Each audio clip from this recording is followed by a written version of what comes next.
굿모닝. 감사가 넘치는 하루가 되시기를 축복합니다.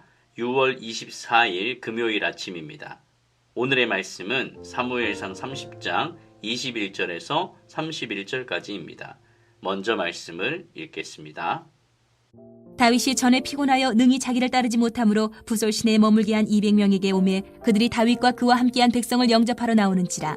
다윗이 그 백성에게 이르러 문안하매 다윗과 함께 갔던 자들 가운데 악한 자와 불량배들이 다 이르되 그들이 우리와 함께 가지 아니하였은즉 우리가 도로 찾은 물건은 무엇이든지 그들에게 주지 말고 각자의 처자만 데리고 떠나가게 하라 하는지라. 다윗이 이르되 나의 형제들아, 여호와께서 우리를 보호하시고 우리를 치러 온 그 군대를 우리 손에 넘기셨은즉 그가 우리에게 주신 것을 너희가 이같이 못하리라. 이 일에 누가 너희에게 듣겠느냐? 전장에 내려갔던 자의 분깃이나 소유물 곁에 머물렀던 자의 분깃이 동일할지니 같이 분배할 것이니라 하고 그날부터 다윗이 이것으로 이스라엘의 율례와 규례를 삼았더니 오늘까지 이르니라. 다윗이 시글락에 이르러 전리품을 그의 친구 유다 장로들에게 보내어 이르되 보라, 여호와의 원수에게서 탈취한 것을 너희에게 선사하노라 하고 베델에 있는 자와 남방 라못에 있는 자와 야딜에 있는 자와 아로엘에 있는 자와 신못에 있는 자와 에스드모어에 있는 자와 라갈에 있는 자와 여라무엘 사람의 성읍들에 있는 자와 겐 사람의 성읍들에 있는 자와 홀마에 있는 자와 고라산에 있는 자와 아닥에 있는 자와 헤브론에 있는 자에게와 다윗과 그의 사람들이 왕래하던 모든 곳에 보내었더라. 감사는 어디에서 올까요? 감사는 자신의 삶의 조건을 당연히 생각하지 않는 그 마음에서 나옵니다. 은혜라는 찬양을 아시죠? 그 찬양의 가사의 한 구절처럼 말입니다. 내 삶에 당연한 건 하나도 없었던 것을 모든 것이 은혜였소. 감사할 때 너그러울 수 있고 관대할 수 있습니다. 내가 받은 은혜를 헤아릴 줄 아는 자에게 은혜로운 행위가 나타나게 됩니다. 다윗은 어떻게 전쟁에 참여하지도 않은 사람들에게 전리품을 나눠줄 수 있었을까요? 오늘 말씀을 보니 다윗은 잃었다가 다시 찾은 모든 가족을 데리고 다시 부솔 시내로 도착하게 됩니다. 거기서 이전에 기진하여서 부솔 시내에 머물러 있었던 200명의 사람들이 다윗과 그와 함께한 백성들을 만나려고 앞으로 나왔습니다. 본문에서는 언급하고 있지 않지만 아마 남아있었던 200명의 군인들은 일종의 퇴로를 확보하는 역할도 하고 있었을 것입니다. 이들은 시글락으로 돌아간 것이 아니라 여전히 전쟁을 수행하기 위한 예비 부대였던 것이죠. 이들의 만남은 참으로 가슴 찡한 장면입니다. 남아있던 200명은 혹시라도 다윗의 부대가 잘못되진 않았을지 혹은 자신들이 함께 가지 않아서 전쟁에 지는 것은 아닌지 걱정하며 한편으로는 또한 싸우게 될지도 모르는 상황에 대비하고 있었는데 다윗이 무사히 돌아오자 반갑게 그 일행을 마중하였습니다. 다윗 또한 그들에게 가까이 가서 잘 있었느냐라며 인사를 합니다. 다윗의 걱정과 염려가 담겨 있었던 인사였죠. 그들과 헤어질 때 그들은 신체적으로 굉장히 연약해져 있었던 상황이었고 사방으로부터 적들이 공격해올 수도 있는 그런 위험한 상황이기도 했기 때문입니다. 다윗과 함께 갔던 자, 즉 400명 중에 악한 자와 불량배들이 나와서 말하는데 그들이 우리와 함께 가지 않았으므로 자기 아내와 자녀를 제외하고는 나눠주지 말자. 그리하여 그들이 아내와 자녀들을 이끌고 떠나게 하자라고 그렇게 말을 합니다. 아말렉과의 전쟁에 참여한 자들 중 모든 악한 사람들이 참여하지 않았던 200명에게 처자만 돌려주고 전리품은 나눠주지 말아야 한다라고 요구를 합니다. 그들은 자신들이 승리를 거머쥐었다라고 생각하고 있는 것이죠. 내가 한 것이니까 하지 않은 사람과 나누는 것이 못마땅한 것은 당연합니다. 그러나 사실 우리 삶의 모든 일들은 하나님께서 함께 하셔야 가능한 일들이죠. 하나님께서 해주신 것보다 자신들이 한 일을 더 크게 생각하는 자는 결코 관대할 수 없습니다. 그리고 그런 사람들은 결코 감사할 수도 없습니다. 전리품에 관한 모세의 규정을 살펴보면 원래 절반은 전쟁에 참여한 군인들에게 나머지 절반은 전쟁에 참여하지 않은 회중에게 나누는 것이 맞습니다. 민수기 31장 27절입니다. 제가 읽어드리겠습니다. 그 얻은 물건을 반분하여 그 절반은 전쟁에 나갔던 군인들에게 주고 절반은 회중에게 주고. 아멘.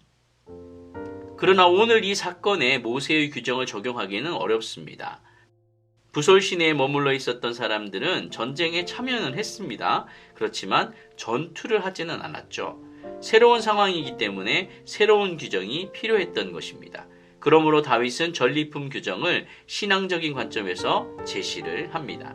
그것은 하나님께서 이 전쟁의 주관자이심을 인정한다면, 즉 전투에 이기게 하시고 전리품까지 하나님께서 주셨다는 것을 인정한다면, 전투에 직접적으로 함께하고 전투를 치른 사람들이라 할지라도 여호와께서 주신 전리품을 자기들 마음대로 임의로 처분할 수 없다라는 것입니다. 그래서 그 악한 자들 그리고 불량배들의 말에 다윗이 내가 함께할 수 없다라고 말합니다. 그리고 전쟁에 참여했던 사람의 몫이나 짐 곁에 머물러 있었던 사람의 몫이 같으니 같이 분배해야 한다라고 선언을 했습니다. 그날 이후로 다윗은 이것을 이스라엘의 율례와 규례로 삼았습니다. 율례는 규칙이나 규정이라는 의미가 되겠고요. 규례는 관습을 의미합니다. 다윗은 이 전쟁이 여호와의 전쟁이었고 승리는 은혜로 받은 것이라는 것을 분명히 밝히고 있습니다. 이것이 남은 200명에게도 똑같이 전리품을 나누어 주어야 하는 원리가 되었습니다. 하나님이 없었으면 이길 수 없는 전쟁이었고 자신들이 가지 않았어도 이길 수 있었던 전투였다라고 생각을 한 것이죠. 다윗은 은혜를 아는 사람이 어떻게 해야 되는지를 본을 보여주고 있습니다.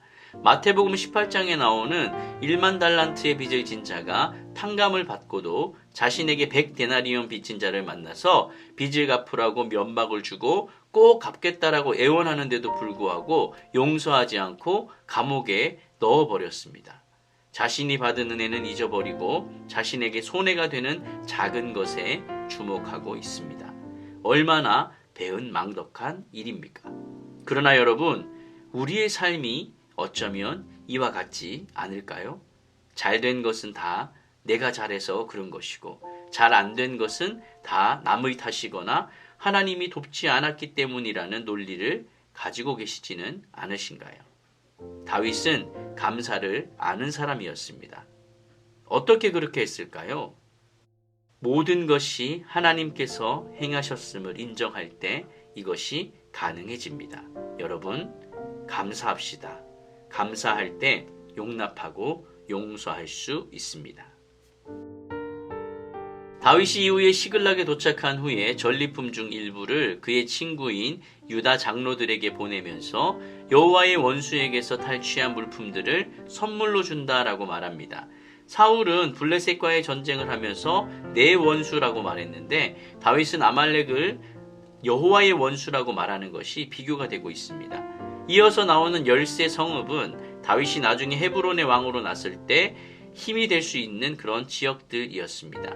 사울이 암몬의 위협에서 야베스를 구원하고 왕이 될 자격을 획득했던 것처럼 다윗은 아말렉의 위협에서 유다 지파를 구원하고 그들의 왕이 될 자격을 얻었습니다. 다윗은 전리품을 전쟁과 아무 상관이 없는 유다의 장로들에게도 나누어 줍니다. 인간이 세운 왕은 가지고 또 가지고 또 가지지만 하나님 나라의 왕은 베풀고 나누고 섬기는 참으로 관대한 왕이 되는 것이죠. 심지어 하나님 나라의 왕은 자기 양들을 위해 자기 목숨까지 내어주시는 목자이십니다. 받을 자격이 없어도 선물을 주시는 그런 분이십니다. 말씀을 정리하겠습니다. 대전에서 영어 예배를 맡아서 사역을 할 때 미국에서 오래 살다가 오신 선생님 한 분이 그 영어 예배에서 선생님으로 자원봉사를 하셨습니다. 그분이 어느 날 아이들에게 선물을 잔뜩 가져와서 나누어 주셨는데요. 영어 예배에 오는 아이들이었지만 그 중에 절반은 한국에서만 자란 아이들도 있었습니다. 그 아이들이 선물을 아주 당연하게 받아가자 그 아이를 불러 세우고는 이렇게 말하시는 것이죠. Say something. 뭐냐면 무언가 말해야 되지 않니? 라고 이렇게 이야기를 한 거죠. 그러니까 그 아이를 불러 세웠어요. 그제서야 아이가 멋쩍어 하면서 Thank you 라고 말을 했습니다. 작은 것 하나도 그냥 주는 법이 없이 감사합니다를 꼭 훈련을 시키는 그 모습이 제게는 참 인상 깊었습니다. 그리스도인은 감사의 사람입니다. 그것은 자신이 한 일보다 하나님이 하신 일을 결정적으로 생각할 때, 자신은 그 하나님의 역사에 참여하기만 한 것만으로도 이미 은혜를 입은 것이다라고 여기는 사람, 이러한 사람만이 감사할 수 있습니다. 함께 신앙생활하며 살아가는 지체에게 너그러울 수 있습니다. 감사는 예배이고 찬양입니다. 우리 모두 감사의 사람이 됩시다.